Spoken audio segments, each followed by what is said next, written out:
भारतीय, याद रखना यहाँ पे कह रहा 1924 में भारतीय पुरातत्विक सर्वेक्षण के डायरेक्टर कौन थे? सर जॉन मार्शल थे। तो यहाँ से क्वेश्चन बनता है दोस्त, समझे। फिर कह रहा मार्शल ने पूरे विश्व के सामने एक तरीके से इन सब आंसर्स को लिखते हो, अगर आप एग्जाम्स में इन सब आंसर को लिखते हो सभ्यता से रिलेटेड, तो भाई सोचो एग्जामिनर का इतनी औकात नहीं होगी एक नंबर भी आपके काट पाए। उसके लिए क्या करना पड़ेगा? आपको ये सारे पॉइंट्स लिखने पड़ेंगे।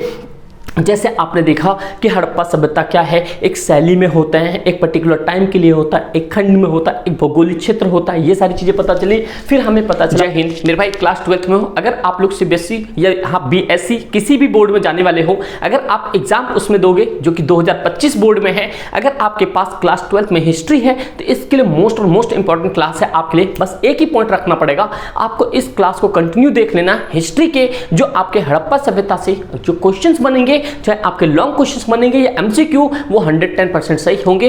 इस क्लास के बाद आपको इस चैप्टर में कोई दिक्कत नहीं होगी, बट ये मैं पार्ट 1 पार्ट 2 ऐसे करके बता दूंगा जिससे कि बड़ा चैप्टर ज्यादा आपको वर्डन भी ना पड़े। बस एक ही चीज याद रखना, इस चैप्टर में जो जो चीज बताया जाए उसको दिल दिमाग में रख लेना। और भाई सच बता रहा हूं मैं आपको, जितने भी टॉपिक हो सकते हैं, जो भी आपके पास यहाँ पे टॉपिक हैं इस क्लास 12th हिस्ट्री में, इतिहास में, वो सारे टॉपिक मैं आपको कवर करवा दूंगा। और ऐसा नहीं होगा कि भाई आप पेपर के अंदर में कम से कम 90+ कम लेके आ पाऊं। तो चलो मेरे भाई, आप लोग को बस कंटिन्यू ध्यान से सुनना है। और सबसे पहली बात, जो भी आपके पास इंपॉर्टेंट टॉपिक बनता जाएगा या इंपॉर्टेंट क्वेश्चंस बनता जाएगा, वो सारी चीजें मैं आपको एक्सप्लेन करूंगा। और भाई आपने एनसीईआरटी तो पढ़ी होगी, एससीईआरटी पढ़ी होगी, बट एक ही पॉइंट याद रखना, जितने भी एक ड्रामेटिकल चीजें हो सकती, ग्रामेटिकल तरीके से या आपको डायग्राम बना के हर एक चीज मैं आपको एक्सप्लेन कर दूंगा और एक एक चीज आपको समझ आएगा। बस एक ही पॉइंट याद रखना है, अगर आप ह्यूमैनिटीज आर्ट्स में हो तो मेरे भाई डंका बजा दो तगड़े तरीके से, क्योंकि आपके पास कंटिन्यू इसी तरह क्लास आने वाली है। बस एक ही पॉइंट याद रखना, किसी भी बोर्ड में हो, चाहे आप यहाँ पे सीबीएसई बोर्ड में हो या बिहार बोर्ड में हो या व्हाटएवर किसी भी बोर्ड में हो या एमपी या सिटी किसी भी बोर्ड में हो, सबके लिए भाई one of the favourite chapters है एग्जामिनर्स का। तो बस कंटिन्यू देखना। सबसे पहले आप सामने देख सकते हो, ये आप देखते हो बर्तन है, मटके हैं। सबसे पहले मैं आपको थोड़ी थोड़ी चीजें बताऊंगा, बस चीजों को सुनना। भाई ये जो आपको दिख रहे हैं बर्तन मटके, ये सब क्या है? ये सब वहां के मेसोपोटामिया, 11th क्लास बोर्ड था, हड़प्पा के अंदर में ये सब क्या किया जाता था, वहां पे आपको दिवाली मनाई जाती थी, तो इस तरीके के बर्तन पाए जाते थे। यहाँ पे देख सकते हो, जो भी यहाँ पे आप जानते हो कि मृतकों का टीला, अभी आगे पढ़ेंगे किस तरीके से अब वहां पे जितने भी पुरातत्विक विभाग वाले थे किस तरीके से खुदाई करके सब चीज का पता लगाया था। तो आप ये सामने देख सकते हो हड़प्पन सिविलाइजेशन में, सभ्यता में कैसे कैसे चीजें प्राप्त हुई थी। और ये आपके सामने मैप पे है, जो ये मैप भी आपके पेपर में पक्का आएगा, जिसमें कि हड़प्पा आपको पता चलना चाहिए। ये भी पाकिस्तान में है, मेहरगढ़ भी पाकिस्तान में है, मोहनजोदड़ो भी पाकिस्तान में है, लोथल आपके कहाँ पे? गुजरात के अंदर में है। तो एक पॉइंट याद रखना, जो हड़प्पा है ये आपके रावी रिवर पे है, ये जो मोहनजोदड़ो है ये आपके सिंधु रिवर पे है। तो एक पॉइंट याद रखना, आप 30 बार भी पूछा था, लास्ट ईयर भी एग्जामिनर्स ने यही पूछा था 1 नंबर के एमसीक्यू में, हड़प्पा जो है किस रिवर के ऊपर है। और सबसे पहले हड़प्पा सभ्यता के अंदर में जो ये आपके पूरा एक सिविलाइजेशन है, सभ्यता है, इसमें सबसे पहला शहर कौन सा खोजा गया था? अगर आप लोग को पता है कमेंट करके बताना। इन्हीं दो में से एक है हड़प्पा और मोहनजोदड़ो में से, ये आपको बता ही दिया हूं। बस मेरे भाई आप लोग को बस शिद्दत से सुनना है, आपको सारी चीजें समझ आएगी। बस आगे अब एक पॉइंट याद रखना, जो जो चीज़ यहाँ से बता दिया जाए उसको दिल दिमाग में बैठा लेना मेरे भाई। सबसे पहले हम देखते हैं सांस्कृतिक शब्द का अर्थ क्या है मेरे भाई। अब यहाँ से खेला शुरू है, जो कि आपके एग्जामिनर्स को टक्कर देने वाली बात है। तो सबसे पहले समझो पुरातत्विक क्या होता है। पुरातत्विक वो होता है जो बरसों चीज़ें जो भी डिकम्पोज होके छुपी हुई थी उनके बारे में पता लगाता है। आर्कोलॉजिकल्स होते हैं वो। सांस्कृतिक शब्द का प्रयोग पुरातत्विकों, देखो, पूरा वस्तुओं के ऐसे समूह के लिए करते हैं जो एक विशिष्ट शैली के होते हैं और सामान्यतः एक साथ एक विशेष काल खंड और भौगोलिक क्षेत्र से संबंध पाए जाते हैं। वही बात होगी कि हड़प्पा का मतलब क्या हो गया, एक तो एक वो शैली है, क्या भाई, एक सामान्यता है, एक ये शैली है, एक कुछ पर्टिकुलर समय के लिए है, एक विशेष काल के लिए, कुछ खंड है, कुल भौगोलिक क्षेत्र है में पाए जाते हैं। उसी तरह के इनके सांस्कृतिक शब्द का अर्थ है। समझे मेरे भाई, इन सब पॉइंट को लिख के जाना। जैसे आपके सामने शैली वर्ड आ गया, सामान्यता आ गया, विशेष काल आ गया, खंड आ गया, भौगोलिक क्षेत्र आ गया,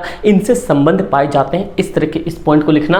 और अगला जो इंपॉर्टेंट टर्म्स है, यहाँ से आपको कीवर्ड्स अपने कॉपी में नोट डाउन करना है और इनको इतने फोकस से लिखना है ना कि भाई एग्जाम्स के अंदर में जब अंडरलाइन करके आओगे एग्जामिनर का सीधा पॉइंट वहीं पे जाए। जैसे कि पहला पॉइंट आपके सामने आपको एनसीईआरटी लाइन टू लाइन मिलेगा, बिल्कुल भगदड़ नहीं करनी है, जो भी चीज यहाँ पे छप रहा है वो आपके एग्जाम में छपेगा और एनसीईआरटी से रिलेटेड पॉइंट है। भाई कह रहा हड़प्पा सभ्यता या सिंधु घाटी सभ्यता दोनों का नाम सेम है, तो ये इसलिए आपको घबराना नहीं है। सबसे पहला पॉइंट देखो, कह रहा है यहाँ पे प्राचीन भारत की पहली सभ्यता हड़प्पा सभ्यता है, तो 1 नंबर का एमसीक्यू आपको यहाँ से भी बन सकता है कि प्राचीन भारत, क्या बोला है, प्राचीन भारत की पहली सभ्यता कौन सी थी, तो आप क्या बोलोगे यहाँ पे, प्राचीन भारत की पहली सभ्यता कौन सी थी, हड़प्पा सभ्यता थी। समझे दोस्त, ये पॉइंट हो गया। कह रहा है ये सांस्कृतिक पहली बार हड़प्पा नामक स्थान पर खोजी गई थी और इसीलिए उसके नाम पर ही संस्कृति का नाम रखा गया।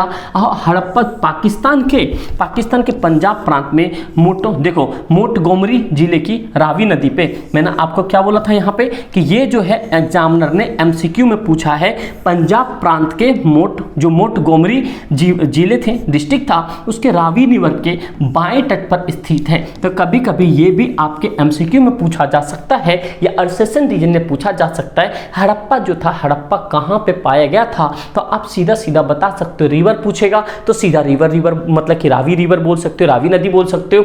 हड़प्पा पाकिस्तान, जैसे मैप में मैंने आपको ऊपर बताया, और ये पंजाब मतलब कि पंजाब राज्य में मतलब एक डिस्ट्रिक्ट था मोंटगोमरी जिले, जहाँ पे रावी नदी के बाएं तट पे पाए गए थे। तो ये भी पॉइंट आपको याद रखना है। लगभग 26 और 1900 ईसा पूर्व के बीच में इसका काल निर्धारित किया गया और इस सभ्यता को सिंधु सभ्यता घाटी भी कहा गया। तो अब ये सोचो, अगर आप बढ़िया तरीके से इन सब आंसर्स को लिखते हो, अगर आप एग्जाम्स में इन सब आंसर को लिखते हो सभ्यता से रिलेटेड, तो भाई सोचो एग्जामिनर का इतनी औकात नहीं होगी 1 नंबर भी आपके काट पाए। उसके लिए क्या करना पड़ेगा, आपको ये सारे पॉइंट्स लिखने पड़ेंगे। जैसे आपने देखा कि हड़प्पा सभ्यता क्या है, एक शैली में होता है, एक पर्टिकुलर टाइम के लिए होता है, एक खंड में होता है, एक भौगोलिक क्षेत्र होता है, ये सारी चीज़ें पता चली। फिर हमें पता चला प्राचीन भारत की पहली सभ्यता कौन सी थी, ये हड़प्पा सभ्यता थी। उसके बाद में हड़प्पा सभ्यता जो है ये पाकिस्तान में खोजा गया था, जो कि आज करंटली कह सकते हो कि पंजाब प्रांत के ये यहाँ पे मोंटगोमरी जिले के रावी रिवर पे, वो भी बाएं तट पे स्थित है और ये लगभग 2600 से लेकर 1900 ईसा पूर्व में था और इसके बीच मतलब निर्धारित किया गया और इससे ही आज हम इस सभ्यता को सिंधु घाटी सभ्यता से कहा जाता है। तो ये पॉइंट हो गया, आप आराम से लिख सकते हो, आपके एमसीक्यू भी अर्सेसन रीजन भी कहीं पे भी आ जाए आप आराम से लिख सकते हो। तो इसको पॉइंट को समझो और भाई इसका स्क्रीनशॉट आप ले सकते हो। समझे मेरे भाई, इस सभ्यता की विस्तार प्रारंभ में 12,99,600 वर्ग किलोमीटर निर्धारित किया गया था। अब ये सोचो इतना बड़ा प्रांत था, क्या कह सकते हो भाई, ये जो था 12,99,600 वर्ग किलोमीटर निर्धारित किया गया था, जो कि अब 1520 लाख वर्ग किलोमीटर के आसपास संभावित है। फिर सिंधु सभ्यता के लिए सुझाया गया नाम जो सिंधु सरस्वती सांस्कृतिक एवं सिंधु सभ्यता का उपयुक्त नाम हड़प्पा सभ्यता पड़ा। मतलब इन सभी को मर्ज करके क्या लाया गया, हड़प्पा लाया गया। और सिंधु सभ्यता में महादेवन क्या था, महादेवन एवं विश्वनाथ द्वारा किए गए शोध के आधार पर 2467 अभिलिखित साबुत मिले और इससे संख्या में अब 3000 से आसपास हो गया है। तो अब ये सोचो, ये डेटा अगर आप एग्जामिनर के सामने, अगर मान लो ये एनसीईआरटी में भले ना हो, आपने देखा होगा, लेकिन अगर आप इस वाले पॉइंट को लिखते हो एग्जाम के अंदर में, सिंधु सभ्यता में महादेवन एंड विश्वनाथ द्वारा किए गए शोध के आधार पर कितने अभिलेख मिले थे, 2467। लेकिन अब जो है ये कितने हो चुके, 3000 के आसपास हो चुके हैं। तो अब सोचो कितना तगड़ा आंसर बन जाएगा अगर आप इसको ऐड करोगे। तो यही होता है, एग्जामिनर भी सोचता है कि अगर आप क्लास 12th में हो, अगर आप हिस्ट्री लिख रहे हो तो तगड़ी सी चीजें लिख रहे हो, डेट मैटर करता है, समझे। तो यही सारी चीजें लिख के आना, एग्जामिनर भी बिल्कुल मजा से पूरा नंबर तुम्हें दे के जाएगा। समझे दोस्त, ये पॉइंट समझ गए। उसके बाद अगला टॉपिक आते हैं। अब प्लीज यार अगर नए हो तो प्लीज सब्सक्राइब कर लेना। आप किसी भी बोर्ड में हो, सीबीएसई बोर्ड में, बिहार बोर्ड में, एमपी बोर्ड में, उत्तराखंड बोर्ड में, भारत के 28 राज्यों और 60 यूटी में किसी भी राज्य में हो, कोई दिक्कत नहीं है। आप बस सब्सक्राइब कर लो। आपके पास ह्यूमैनिटीज सब्जेक्ट से रिलेटेड मोस्ट इंपॉर्टेंट चीज़ आएगी। क्लास 12 के बाद इस चैनल पे आपके गवर्नमेंट जॉब से रिलेटेड जितने भी क्वेश्चंस बनेंगे जीएस के, वो भी एक पर्टिकुलर टाइम में चलाया जाएगा, तो टेंशन नहीं है। बस प्लीज़ सब्सक्राइब कर लेना और प्लीज़ लाइक जरूर करना, क्योंकि अब है अपनी बारी, क्योंकि अब गेम बजाना है 2025 में। अब एक पॉइंट और देखो, मैं आज आपको ये चार्ट भी समझा दूंगा। देखो मेरे भाई क्या रहा है, हड़प्पा सांस्कृतिक काल, सिंधु घाटी सभ्यता, दोनों का मीनिंग सेम है, आप जानते हो। 2600 से लेके 1900 ईसा पूर्व में। अब मैं सबसे पहले आपको ये ईसा पूर्व वाली चीजें समझाता हूँ। देखो भाई, ये आपके 00 भी सेंटर में होता है। 0 के बाद जितने भी राइट साइड जाता है वो आपके एडी होता है। एडी मतलब कि एनो डोमिनी होते हैं, जो कि कॉमन एरा होता है। 0 से पहले पहले बिफोर क्राइस्ट, बीसी कहते हैं, उसे बीसीई भी कहते हैं, बिफोर कॉमन एरा। समझे मेरे भाई? तो ये पॉइंट आपको याद रखना। जो जीजस था, जीजस क्रस्ट था, उनके जन्म के बाद से ये आपके एडी होने लगे। और उससे बिफोर क्या था, ये आपका बिफोर क्राइस्ट मतलब बीसी कहते थे। तो ये आपके किस में आते थे, ये आते थे आपके 2600 से लेके 1900 ईसा पूर्व पहले की बात है। अब सोचो कितनी पुरानी, 2600 साल पुरानी कहानी कर रहे हैं। ये सारी चीजें हो गई। अब फिर एडी के बाद जैसे आप धीरे धीरे 500, 1000, 1500, 2000, फिर हम 2000 बाद आए। फिर आप जाते जाते हम क्या हुए, यहाँ पे धीरे धीरे कर करके इनके बीच में 2000 आए। फिर बीच में 1947 आया होगा, हम आज़ाद हो गए। इसको हम क्या लिखते हैं, एडी, एनो डोमिनेंट मतलब कॉमन एरा हो गया ये। समझे मेरे भाई? तो ये सारी चीज़ों को आपको याद रखना है। ये टर्म्स आप याद रखो। पीछे होता है तो बिफोर बीसी बोलते हैं, अब बीसी एक कॉमन एरा होता है। यही पॉइंट हो गया। उसके बाद आपके सामने एक पॉइंट है, तो इस पॉइंट को आपको याद रखना है। देन आफ्टर आपको सारी चीज़ों को एक पॉइंट टू पॉइंट नोट करना है। सबसे पहला पॉइंट देखो,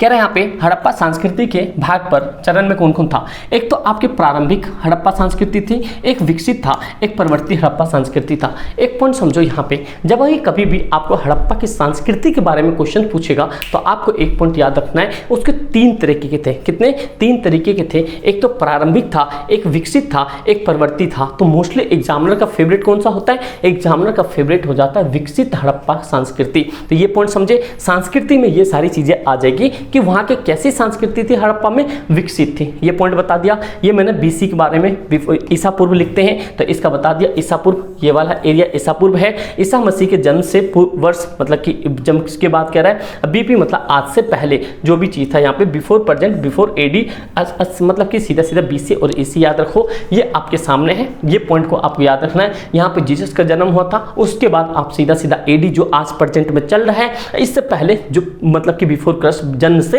1000 साल पहले की बात कर रहे हैं। समझ गए दोस्त? तो ये सारी पॉइंट थी। अब आगे देखो, अगला पॉइंट आपके सामने है जो कि इसको बहुत इंपॉर्टेंट समझो, और यहाँ से आपके एमसीक्यू के टर्म्स में ही बहुत सारी चीजें आएंगी, तो इसको समझते जाना आप। देखो भाई, सबसे पहला पॉइंट है हड़प्पा सभ्यता की खोज। अब यहाँ से इस टॉपिक को इतना इंपॉर्टेंट मार्क करके चलो कि चाहे आप भाई किसी भी बोर्ड में, मैं पहले बोल चुका हूँ, चाहे आप सीबीएसई बोर्ड में हो, बिहार बोर्ड में हो, भारत के किसी भी राज्य के बोर्ड में हो, जहाँ पे एनसीईआरटी में और क्लास 12 में ये टॉपिक होता है, 8 मन के हड़प्पा संस्कृति वाला, ये आपके इंपॉर्टेंट है, छपेगा भाई, ध्यान सुनना। ये हड़प्पा सभ्यता की खोज आप सबको पता है कि यहाँ पे हड़प्पा सभ्यता की खोज की बात करें तो मेरे भाई, ये हड़प्पा सभ्यता की खोज जो है 1921 से 1922 में दयाराम साहनी और रखल दास बनर्जी और सन जॉन मार्शल के नेतृत्व में हुआ था। ये सर जॉन मार्शल क्या था, हेड था। तो एमसीक्यू में कभी कभी आ जाए तो ऑप्शन को थोड़ा ध्यान रखना। तो यहाँ से आपके एक एमसीक्यू बन जाएगा। उसके बाद देखो क्या चीज होता है। 1856 में जब कराची और लाहौर, तो क्या मुझे बता सकते हो ये 1856 जो है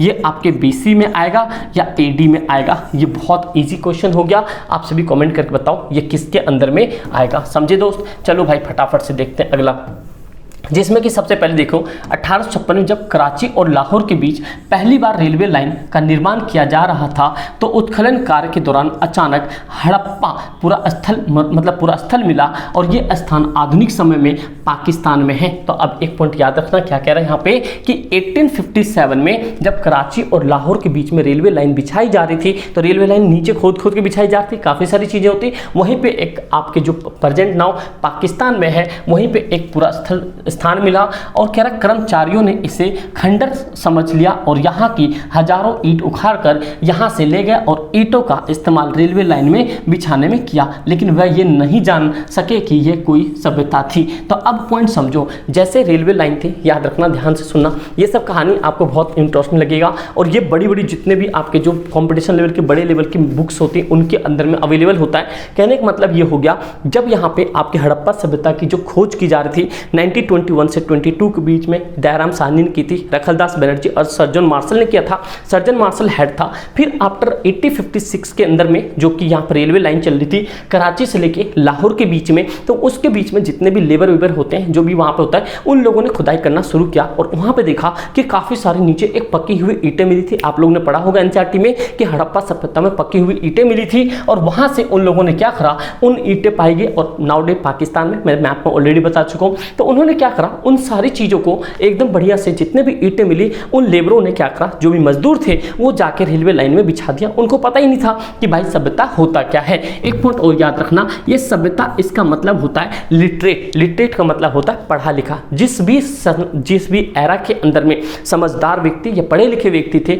उसे सभ्यता बोला गया था। चाहे आप 11th में मेसोपोटामिया की बात करो, दजला, फराट, ये सारी चीज़ों की बात करो, रिवर था, ये सभ्यता क्लास 12th में हड़प्पा हो गया, सिंधु घाटी के नाम से जानते हैं। ये पॉइंट हो गया। उसके बाद में जो इंपॉर्टेंट पॉइंट है, उस समय सर वॉटसन और विलियम वॉटसन दोनों ने एक महत्वपूर्ण सभ्यता होने का संकेत दिया, लेकिन फिर भी कोई उत्खनन नहीं किया गया। मतलब ये लोग सोचते थे कि ये जो था यहाँ पे William Wotton and John Wotton, ये दोनों एक सभ्यता, मतलब उस टाइम ब्रिटिश के अंदर में, ब्रिटिश अंडर रूल्स में ये सारी चीज़ें करते थे, इनका कुछ ऐसा हो सकता है, बट इतना किसी ने ध्यान नहीं दिया। फिर 1920 और 1921 में ये हाथ मधु स्वरूप वत्स व दयाराम साहनी का ज़्यादा नाम आता है, पहली बार हड़प्पा सभ्यता का उत्खनन किया गया। तो एक पॉइंट याद रखना यहाँ पे, ठीक भाई, इन्होंने सबसे पहले। फिर कह रहा 1922 में रखलदास बनर्जी ने मोहनजोदड़ो नामक स्थान का उत्खनन किया। अब सबसे इंपॉर्टेंट पॉइंट क्या बनता है, यहाँ पे पॉइंट याद रखो।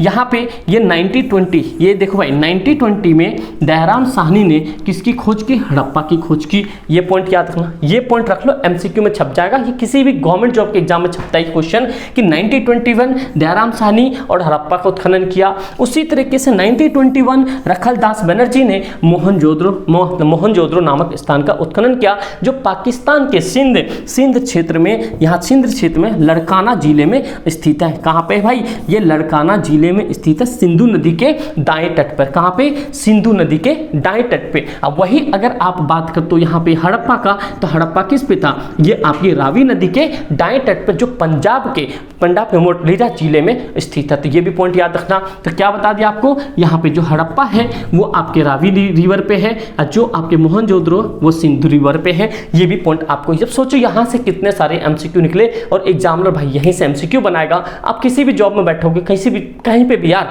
वो ये आपको यहाँ से एमसीक्यू बन जाएगा। सोचो हिस्ट्री में 1 नंबर पक्के हो गए आपके यहाँ से।